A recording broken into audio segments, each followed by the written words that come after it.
Happy Friday, everybody. I hope you had a good week. Today is March 15th, 2024, and this is your Friday planning video.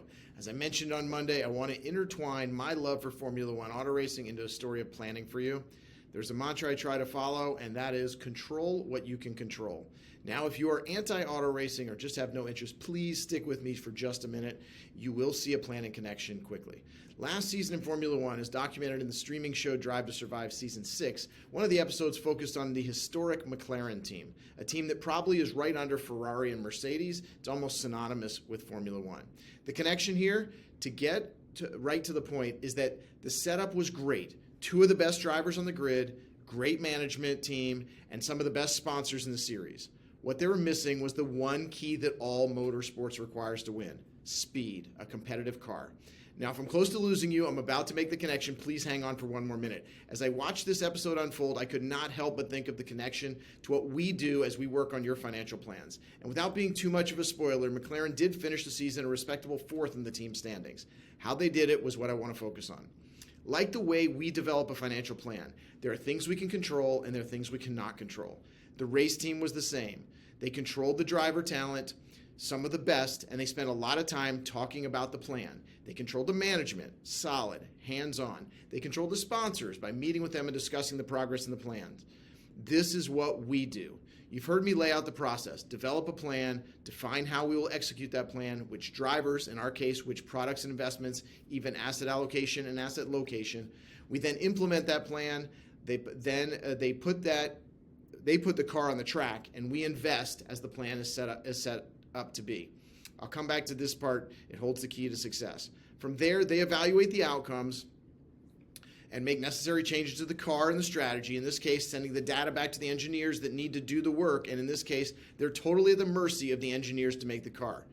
In our case, to make the car better, In our case, we evaluate the outcomes as well. Along the way, we make necessary changes to keep the plan on track. Like the engineers, the market itself, we cannot control. What we have to do is control what we can control. Just to finish the planning process we talk about all the time, then back to the plan itself. Once we make the changes, we again evaluate and then go back to the beginning and do it all over again, time and time again.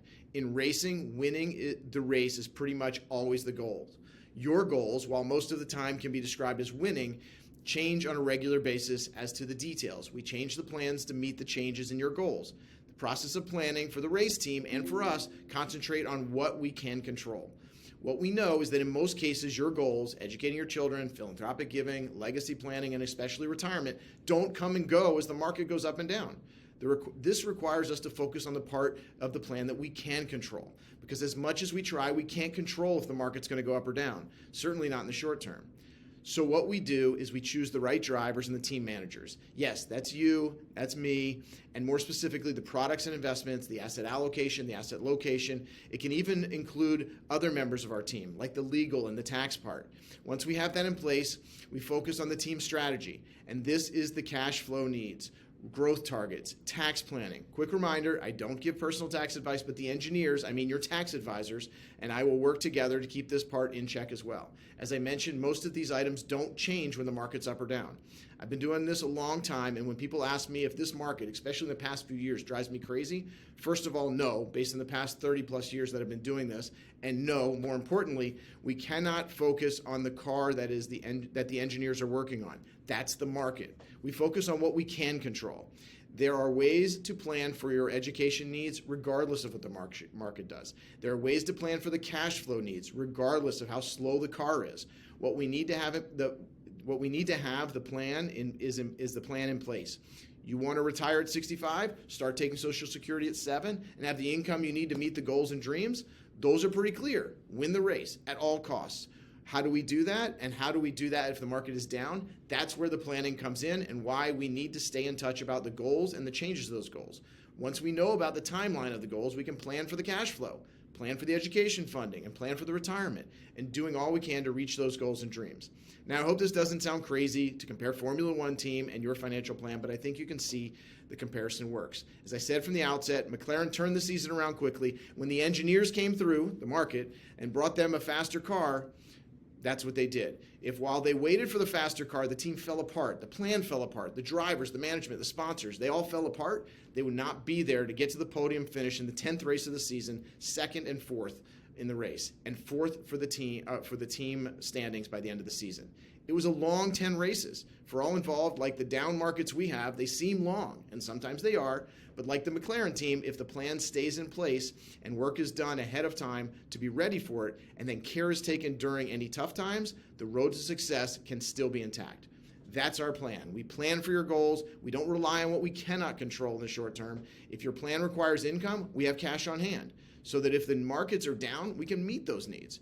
If we are planning for education costs, we don't stay fully invested until the first bursar bill arrives. It makes sense to put some cash on the sidelines to meet those needs that we know are coming. Overall, we control what we can control. This is why we meet, talk, and review your goals and any changes that come along. We control what we can control, and we can only do so when we know what we need. So, as we quickly approach the end of Q1, please keep in touch and let's review the plans you have, goals you need to achieve, and the timeline for those goals. I look forward to working with you on this. Stay in touch and come back on Monday for the Monday Market Update. Have a great weekend.